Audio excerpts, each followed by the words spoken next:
Hello, babies. Hey, babies. Hi, everyone. Hi, everyone. How we doing today? Happy Wednesday. It has finally hit that there is no more football. I think today's the day. Yeah, I did a live stream with Kime last night that I do, typically during the season, and it was like the last one we're gonna do for a little while at least. And I said to him because I normally have him on this show, tape a segment, and I go, "Hey, do you want me just to like, take a piece of this and use it for the show?" And he goes, "No, I'm really bored, man." He's like, "You gotta, you gotta give me something to do tomorrow." And I'm like, "Yeah." Because it just when it ends, it ends. At least when you prepare for it to end. I guess that's the different part of this year. You prepare for it to end. And for this team, for a long time, I prepared for the end. And this is the first time in a while that I didn't. So that was good. And now today, yeah, I'm bored. Right. Like out of the blue, I've got nothing to do. It's You true. said it. You said it yesterday, where you're like, "Yeah, well, like by December, we're wrapping things up." And I'm like, Yeah. "December? Like, try halfway through November, guy. Like, up that timeline a little bit with the way this team usually does Yeah, it." you never know. Like you at least had this hope of, well, you could get a wild card. You never know. Let's just see what happens, type of I thing. was I was just more going with like a couple of those Ron years where it was over halfway through, and you knew they weren't going to make going a run. Or So at yeah, least like you knew that if they did get in, they would just get in. It was like yes, that type of yeah, thing. And right. you're still thinking about what is the future? What are the changes that are coming? What players would they look at? Who are they going to resign? And like, I just can't even bring myself there yet. This was the first year I can remember where I was just locked into literally the team, what they could do, and not thinking about the future. And every time anyone brought it up, I'm like, I don't know, man. I'm just not there. Like, Travis Hunter looks great. I don't think we're going to get him. I was like, that's, Right. yeah. This is also weird too that like they're picking so far back in the draft, like it's not even worth like going that much into detail. I know we will. Well, we're gonna attempt to, but like we're not like, oh, these 10 players are gonna be there when they're picking. We have no idea what it's gonna look like at 29. It's got to be their lowest draft picks in 33 years, right? It's got to be It's gotta be. I mean, right? since winning the Because Super Bowl. It's got to be. has to be. Yeah, absolutely. And at that point, the Jaguars and Panthers didn't exist. Right. Yeah. So, yeah, it's got to be, right? It's got to be. Yeah. Okay, guys. Well, new territory. That's good new territory. Actually, wouldn't it be three teams? Because the Titans, right? Wouldn't that be three teams that weren't no, but there? they were the Oilers. So that was just a move situation. Yeah, but then there's the Texans. You know what I mean? Like, there's an extra team there. Oh, the Texans. Yeah. Uh huh. And like either way, there's no matter how you twist it, there's a extra team there. Yeah. Lowest draft pick ever. Let's take a look at this. We got to take a look at this. Usually the Commanders are great about the last pick at this pick, or the last player at this pick was so and so in this year. I don't Well, know. now They that might I'm have bored, I got something to do. Is this the lowest pick they've had in forever? Who knows? Let's go take a look. they might Let's have take to a look, guys. they might have to go the second round. The last time they picked 29th. I mean, maybe. True. Gotta look that Probably up. true. Cliff stays. Not a surprise. I was, the one hanging Chad was New Orleans because it had become clear to me just talking through the circles last week of all the people I did interviews with that there was genuine interest in him. Not necessarily they were going to hire him, but look, they're waiting. Some teams do this. They wait because they want certain people and they need their seasons to end. This now reads to me like Kellen Moore is the person that they want to hire because Cliff bowed out, Mike McCarthy bowed out. So that's where that one seems to be going. But this is good. And like I was saying this kind of in the middle of the year when people were like, oh, he's going to leave. I'm like, I don't know about that. He really likes it here. He talks about Jaden in a way that you don't hear coaches talk about him. I had heard he genuinely likes living here. And, maybe he's not ready to jump back in as a head coach. He had said, I rekindled my joy here. I needed a minute, to like get back into, do I love doing this in the NFL? And he's got a good spot here. So he's not pulling a Ben Johnson. He's just saying, I'm not ready to jump at anything. And it doesn't hurt that the Cardinals are still paying him like a head coach. So it was never going to be about money, not this time around. In the not too distant future, it may be. And then we'll see how things go here. We'll see how he feels about things here. But the good news is the gang's getting back together next year. So that's good. Yeah, I kind of looked at the situation in New Orleans and kind of was like, I don't know what's exactly appealing to make the jump from here to there. And he's getting paid through 2027. It's worth just noting the years on that. So it's not like this is 1 year. Like he could take a look at the landscape next year and say, I'm good on that. But you look at New Orleans, quarterback situation is murky. They have salary cap issues every single year. Yeah. We don't know when they're going to teeter finally with all these veterans that they have. So I think he took a look at the situation too, was like, if I'm going to be a head coach, I don't think it's going to be with that situation down in New Orleans. You're probably not in the short term unless you know what the answer is at quarterback. I think especially for like an offensive coach like this, who's worked with high level quarterbacks, he's not going to want to turn around and start Jake Haener. Like that's just not, that's not going to be very appealing. So unless he's got some tied situation where he's like, if I go there, you come with me and I like you and you like me, I think it'd be a very difficult spot to go there. And, they'd have to overwhelm him with money. And he's already on the record said that's not what this is about. And it's not like he's not making good money because he's getting the head coaching money from Arizona. So I never thought he was going anywhere the whole time. And then once he I think he kind of signaled that by saying a week ago, I'm not taking any interviews until our season is over, which was basically telling all the other teams, go ahead and move on without me. Don't wait for me. And so, but this is good. I don't want Jaden to have different people coaching him every year. That rarely works out very well. Changes will occur over time. Josh Allen's been a really, really, really high level quarterback. Lamar Jackson's been a high level quarterback with different offensive coordinators throughout their career. So that it's inevitable that it'll happen, but I don't want it to happen after year one, especially how well it went. And I want to see what happens if they get a couple more explosive playmakers in and around this, maybe a little help on the offensive line. Let's see what that looks like. And it sounds like that's what Cliff wants too. So that's the good news. Yeah. I mean, as far as a first year goes and with any scenario, it went as well as it could have gone without winning the Super Bowl, essentially. Yes. And I think it was Peters was talking about them yesterday or 2 days ago in the end of season press conference where he was saying he never beat Cliff into the office. Cliff was always there before he was at 5 a.m. and it would be him and Jaden talking about things in the hallway. When you have that type of collaboration happening between your offensive coordinator and your rookie quarterback, you don't want to break that up. And it also means they both genuinely like each other as well. I don't know how Cliff and Kyler got along by the end, but you and I both know that probably wasn't a great scenario. Right now, these two seem to really like each other and really like to actually break things down in a good way. Okay, next topic. I must bring this up, and I'm a little surprised that I have to bring it up. But because my friend, Kevin Sheehan, said something on his podcast where he insinuated that he heard something's happening with the name. I'm going to say, and this is not to be totally counter, and I'm not suggesting that he doesn't know what he's talking about. He does, and I'm sure he knows people in the organization, and they're talking to him. I will just say it is not something I've heard about at all. They're aware that it is not the most popular thing. The ownership here also grew up with the Redskins, right? So trust me, they feel it, hear it, but they have said this over and over and over.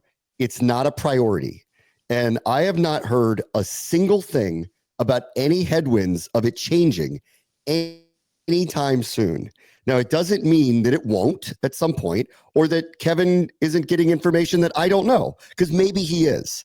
But I'm just telling you from what I've heard and from my perspective, this is not high on the priority list. And it's not something that they feel like it's not simple to do. Okay. I know it feels like as we went through it that it somehow was, it isn't. And when it has been brought up to me, and not typically by me, but just somehow brought up through some of the people that I know in the ownership group, the first thing out of their mouth is, that is not an easy thing to do. It's a very, very difficult, expensive project. And it's just of the money they spent on the stadium, on the practice facility, on probably lobbyists to probably make sure that the stadium went through at least, to the point where the city council and the mayor need to work on trying to make this a reality at RFK, or dealing with the other jurisdictions, all the things that they've spent on it. This is just not high on the priority list. So because Kevin did what he did, I got a lot of messages from people. It's why I just want to address it, because I don't know what he heard, and I'm not saying he's wrong. All I'm saying is that was speculative to me, because no one has said a word to me about the name changing anytime soon. And it's not even something that bubbles up and I hear about. Like, typically you would hear like, hey, they're talking about this or they're talking about that. That's not even part of the conversation. So sorry to disappoint you. I'll just say that up front. Sorry to disappoint you, because I know a lot of people hear that and they go, oh, they're going to change it again. Maybe they will, but I'm not hearing a word about that right now. I have said this for years. You know how I felt about the branding and the process of going through the branding. I don't think they're doing anything until they're having the stadium locked in and there's a timeline to literally leave it behind. And that's if they want to by that point. Like, let's say they do get, let's say RFK really does come through. What's the realistic timeline that they're going to be at RFK? 2030? Do you think that's probably about right? Like, let's say it comes through this season, 5 years to get it done, built, all that. If the city council and the mayor approve it, I think 2030 would probably be a realistic year that you could expect it to be open. But because they still have to go through the environmental studies and all the things, the red tapey things that you have to go through just to do it. And then they got to build the thing, and it's going to take 1 to 2 years to build it. Right. So I'm looking at that timeline. And if they're going to do anything, I think that becomes the deadline. And all of a sudden, if it's 2030, it's like, okay, we're going to start this process in 2028. And you know what? They might not even tell you they're going to be going through this process, because last time, when we were going through this, no name worked, right? So no one liked anything. So they might not even tell you that they're going to start going through with it again.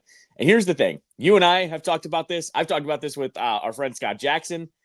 It doesn't matter if you win. And guess what? They're winning. Like, the first thing that they checked off the box with this rebrand is it doesn't really matter if you start to win, and they are. And you know what? I saw more number 5 jerseys in every stadium I went to this season than I've seen of any other player in my entire life. I think they're doing just fine. Could they probably do better? Yeah, probably. But you know what? If you start winning, nobody's going to care about it. I promise you that. I will reiterate. Just because I haven't heard about it doesn't mean it's not happening. Sure. However, I typically hear about these things, and I haven't heard a thing about it.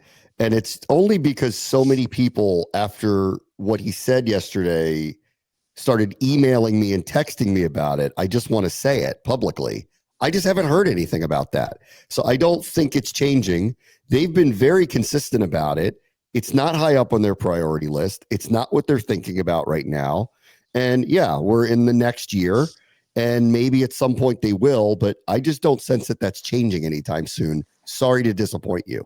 Here's the other thing too that Kevin said that I think everyone should adhere to, because you and I have talked about this. One, it's the old name's not coming back. Correct. Once again, that has been consistent across the board. That's not happening. That is literally not. That part I can tell you for a fact is not happening.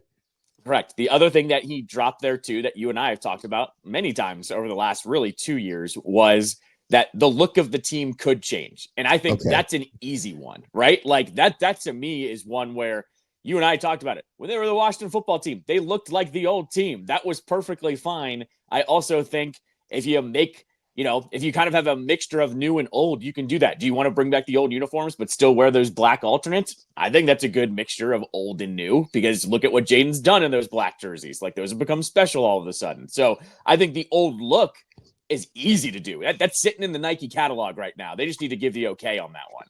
Spoiler alert, because I didn't tell you where I was going with this. The name is not something I'm hearing about, but the uniforms are. Okay. So I don't know exactly what that means. And are they going to tweak it? There are NFL rules in place when you bring in new looks. You can't just change them. It's not Oregon. You can't just, the NFL has a rule about certain looks for certain periods of time. I don't know exactly what the threshold is, but I do know that over the last couple of seasons, they were not, by league rules, allowed to do much more than what they had. Like, they had to, they could go back to something earlier, which they obviously weren't going to do because of all the complications with it, but they couldn't build anything new were reaching that threshold where they can. So it is, I'm not hearing anything about the name, but the look is something that I think is making its way around. And will that happen anytime soon? I don't think so. But I think that's the change you may see in the not too distant future, that they get a look, if I had to guess, and I'm guessing, something that merges their old Redskins look into a more modern feel with those colors.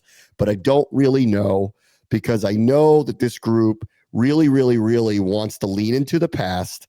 The easiest way to do that and to merge the new with the old is to have something that is very reminiscent of that look.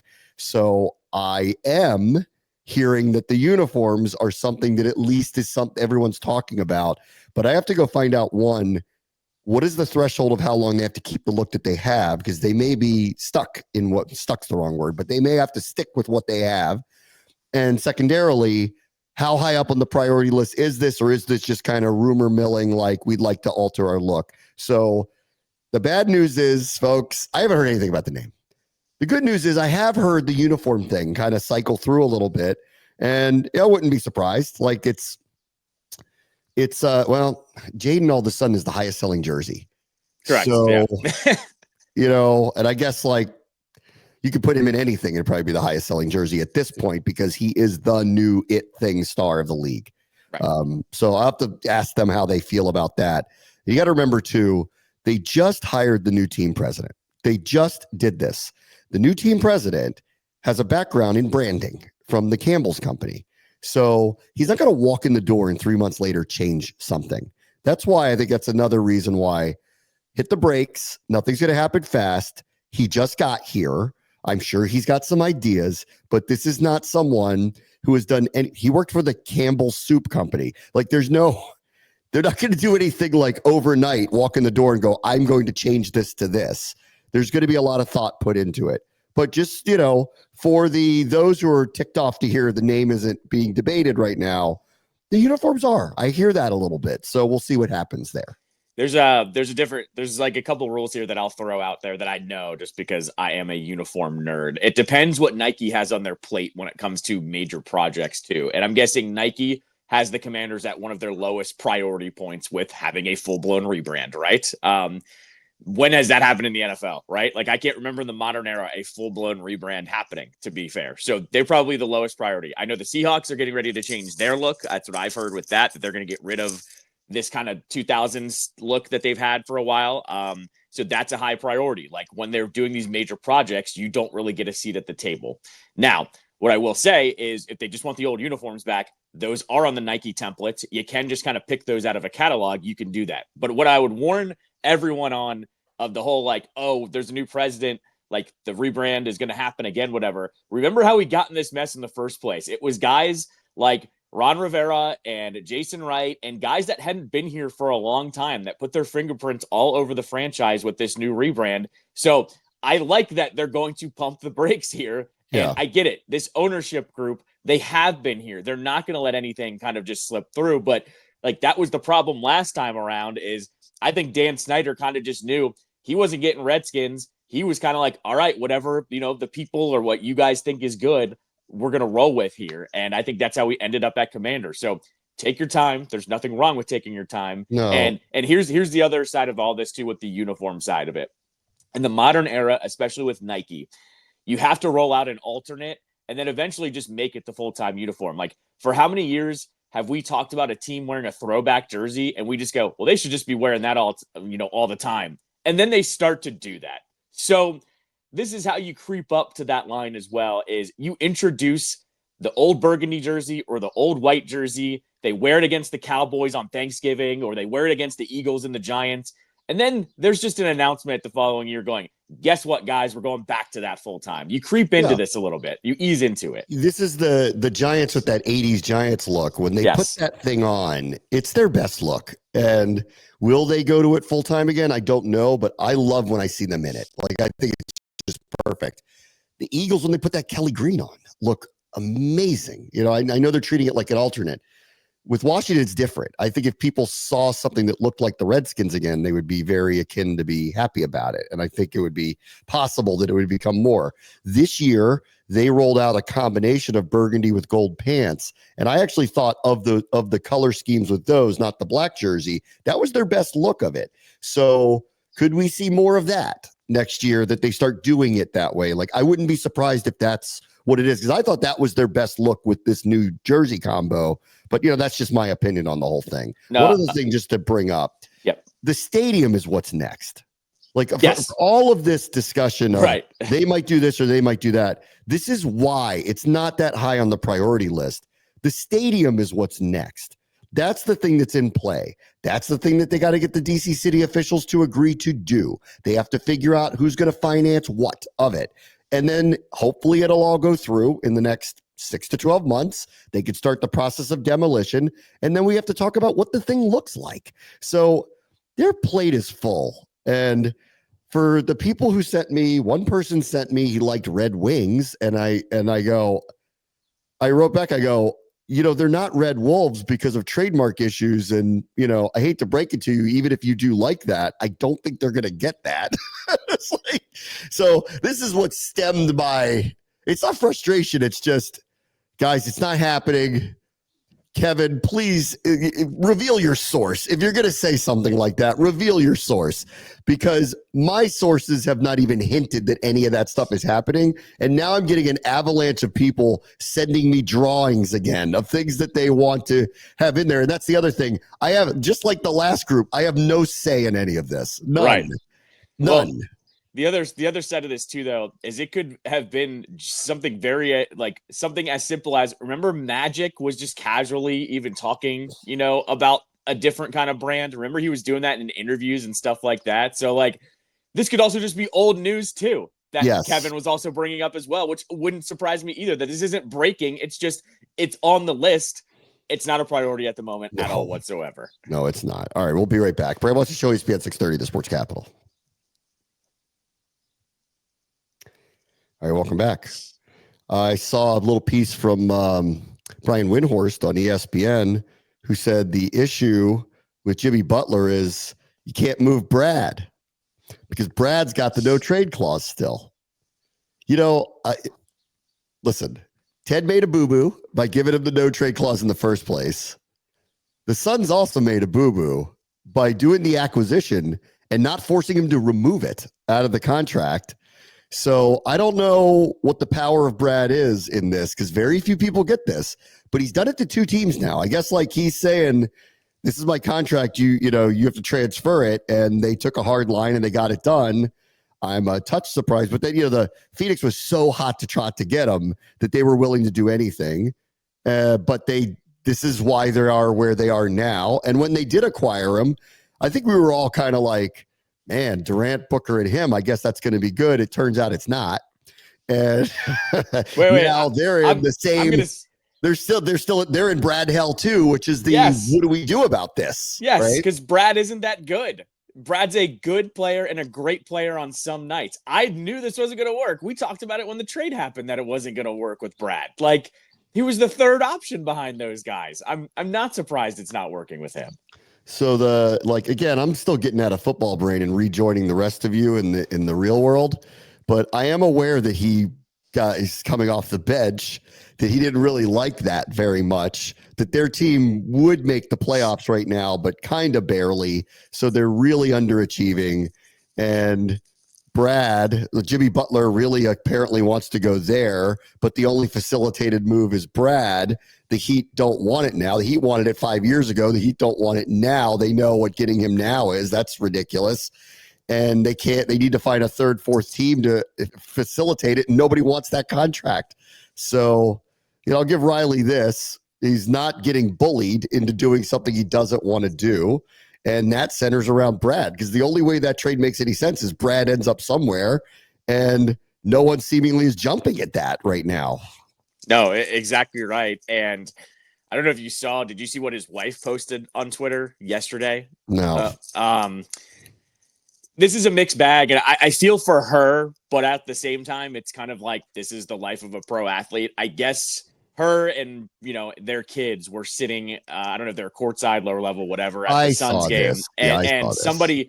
somebody was heckling, but he wasn't saying anything like outlandish. He was just saying like, waive your trade clause. You're a bum. Like it was kind of normal stuff that you hear at a game. And all I could think of was, this is what happens when your husband's making $50 million a year and things aren't going correctly. Like, I feel for your kids. They shouldn't have to hear that. And maybe you should remove them from the situation. But like, I just all I could think of was like, you kind of reap what you sow. If it's not working out, fans get mad. This is modern sports at this point. And this is what it's always been with Brad. Like, you're kind of lucky it didn't happen more in DC because we just kind of know what the score is going into that arena when the Wizards are playing. So yeah, like I saw that and I was kind of like, I don't know, like you're making 50 mil and he's not performing well. What do you want the fans to do? Sit back and do nothing? So yeah. He's probably sitting there going, he had a pretty good year. Like everybody liked Brad. He was on press releases. We made fun of it. Yep. He scored a lot of points. He clearly had the GM and owner's year, and they didn't have to win. They didn't have to win. Yes. And nobody heckled him. Like that says a lot about the organization here, more than it really does about him, because we would just laugh about it. Like, I don't get it, but nobody was like pitchforks at the stadium going, Ted, get him out of here. He's not the answer. And in Phoenix, they're like, guy, like, this ain't happening. You got to go. Well, because they're trying to win a ring, right? They're trying to win. They have a super team. So they're trying to get them. We haven't been. Yes, right. Exactly. Which is why you get this. So the Wizards are 6-39. Yes, correct. I've said this, like, I have not watched them play much this year because I just can't bring myself to do it. Like, if you're going to be that bad and you're going to celebrate it, because that's what they're doing. They're doing this purposefully to be this bad. Call me when you've decided you want to be moderately competitive again. I am not going to, as they put it in the summer, tune in for the glimpses of what 4 to 5 years from now are going to be. I'm just not interested in that. I don't go on a date with someone thinking about the glimpses of our marriage in 10 years. Like, I don't, that's not what I'm doing. Sure. And secondarily, it might not be a good marriage because you can't guarantee that this team is going to be good in 4 to 5 years. Like, on this team right now, if you're trying to sell to me that this is the Thunder, where they went through this horrific period of time, stacked up all the picks, got a bunch of players, and unleashed it on the world, which is what happened here. So if that's the model, fine. But I will tell you, 3-4 years ago, Shea looked like a superstar. Like, none of the guys on this team look like a superstar to me. None of them do. And again, admittedly, I'm not watching them like I used to, but when I do tune in, I'm telling you, that ain't it. It's the same thing I say to you about the Nationals, where I'm like, they're doing this rebuild, and I look at them and I go, they have a couple of nice players, but that ain't it. That may change with these outfielders that they have now, and I'm willing to be open to that. But I watch the Wizards right now, and I go, I don't see it, guys. Like, you better show me where your Shea is, because I don't see him right now. You guys are 6-39, selling to me that in 3 years you're going to be a dynamic monster. On what basis are you making that claim? I mean, I will say I don't see it from any of the players right now. I think Bilal is the one that flashes it, but that's all he does is flash it. There's no consistency there. Again, nice player, yeah, and he's young. I'll hear it out. He's young, fine. Right. But I've said this before. I will keep my mouth shut on this team because I've bitched about them middling for so many years, and all I've wanted them to do is just pick a direction, either try or don't. And they're not. They're not. And like, I'm with you. Come talk to me when you're competitive. But at the same time, I'm not here to bitch about it because apparently this draft is good. Apparently this draft is deep. We bitched about them not tanking when Wembanyama came out. There's 3 or 4, obviously Cooper Flag, but there's 3 or 4 apparently this year that are potentially franchise-changing type players coming out this year. And I'll grin and bear it for a year because you know what? They're doing exactly what I want them to do. this league, you cannot get good unless you get one of these guys, unless you're a destination, and they're not a destination. Yeah. So this is the only way they can get one of these players. I can turn away from it for a season. I'm not going to complain about it. It might be more than one, dependent if they get the number one pick. It's fine. That's fine.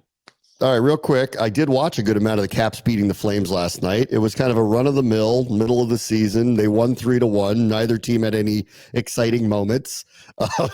It was what it was. I will say though, the Carlson pass to Strome goal, that was a highlight worthy one last night. And again, defensively, they're very good. It was funny. I looked up at the screen again and they were up 2-1 and they had like 11 shots. Like, it's not like that they're peppering anybody with shots. They're just figuring out ways to win.